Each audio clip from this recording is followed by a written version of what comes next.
ರಾಹುಲ್ ಗಾಂಧಿಯವರ ಹೇಳಿಕೆಯನ್ನ ಕಾಂಗ್ರೆಸ್ನವರೇ ಸೀರಿಯಸ್ ಆಗಿ ತಗೊಳ್ಳೋದು ಬಿಟ್ಬಿಟ್ಟಿದ್ದಾರೆ. ಯಾಕೆ ಅಂದ್ರೆ ಅವ್ರ ಹೇಳಿಕೆಯೇ ಕಾಂಗ್ರೆಸ್ ಅವರಿಗೆ ಸಮರ್ಥನೆ ಮಾಡ್ಕೊಳ್ಳಕ್ ಆಗದೆ ಇರುವಂತ ಒಂದು ಮುಜುಗರ ಉಂಟು ಮಾಡುತ್ತೆ.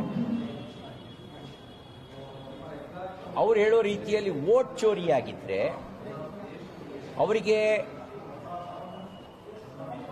ಸಂವಿಧಾನದ ಮೇಲೆ ವಿಶ್ವಾಸ ಇದ್ರೆ ಅವರು ದೂರು ದಾಖಲಿಸಬಹುದಾಗಿತ್ತು. ದೂರು ದಾಖಲಿಸಿಲ್ಲ. ಇದರ ಅರ್ಥ ಅವರ ಆರೋಪದಲ್ಲಿ ಸತ್ಯ ಇಲ್ಲ, ಆಧಾರ ರಹಿತ ಆರೋಪ ಇದೆ. ಕೇವಲ ಸುಳ್ಳು ಆರೋಪ ಮಾಡಿ ತನ್ನ ಸೋಲನ್ನ ವ್ಯವಸ್ಥೆಯ ಮೇಲೆ ಕಟ್ಟುವಂತ ಒಂದು ಷಡ್ಯಂತ್ರದ ಭಾಗವಾಗಿ ತನ್ನ ದುರ್ಬಲತೆಯನ್ನು ಮುಚ್ಚಾಕೊಳ್ಳೋದಕ್ಕೆ ಈ ರೀತಿ ಆರೋಪವನ್ನ ಮಾಡ್ತಾ ಇದ್ದಾರೆ ಅಂತ ಅನ್ಸುತ್ತೆ. ಅವರ ಆರೋಪದಲ್ಲಿ ನಿಜವಾಗ್ಲೂ ಸತ್ಯ ಇದ್ರೆ ಅವರು ದೂರು ದಾಖಲಿಸಬಹುದಿತ್ತು. ನ್ಯಾಯಾಂಗ ವ್ಯವಸ್ಥೆ ಮೇಲೆ ನಂಬಿಕೆ ಇಲ್ವಾ ಅವರಿಗೆ? ಸಂವಿಧಾನದ ಮೇಲೆ ನಂಬಿಕೆ ಇಲ್ವಾ? ಅಂದ್ರೆ ಅವ್ರು ಗೆದ್ರೆ, ಅವ್ರ ಪಾರ್ಟಿ ಗೆದ್ರೆ ಅದು ಪ್ರಜಾಪ್ರಭುತ್ವ, ಅವ್ರು ಸೋತ್ರೆ ವೋಟ್ ಚೋರಿ.